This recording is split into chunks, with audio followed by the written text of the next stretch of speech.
তারেক রহমানের নেতৃত্বে দীর্ঘ 16 বছর আন্দোলন সংগ্রাম করেছে ভোটের অধিকার আদায়ের জন্য। গত 16 বছর বাংলাদেশের মানুষ ভোট দিতে পারেনি। স্থানীয় নির্বাচন, জাতীয় নির্বাচন, সব নির্বাচনেই দিনের ভোট রাতে দিয়ে শেষ করে ফেলেছে।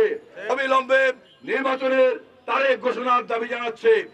কিছু কিছু এই সরকারের কিছু কিছু নেতা বলেন সংস্কার না হলে ভোট দেওয়া যাবে, নির্বাচনের তারিখ ঘোষণা করা যাবে না। আমি বলতে চাই তাদের ক্ষমতা লোভ হয়ে গিয়েছে। এই লোভ কিন্তু ভালো না।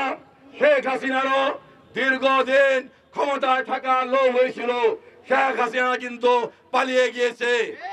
আপনাদের যদি সেই দলের কোনো লোভ হয়ে থাকে আপনারা কিন্তু পালিয়ে যেতে বাধ্য হবেন। কারণ সংস্কার একটি চলমান প্রক্রিয়া। যতদিন পৃথিবী থাকবে, যতদিন দেশ থাকবে, ততদিন সংস্কার চলতেই থাকবে। তাই জরুরি সংস্কার যেগুলি প্রয়োজন সেগুলি শেষ করে অনতি বিলম্বে নির্বাচনের তারিখ ঘোষণা করুন।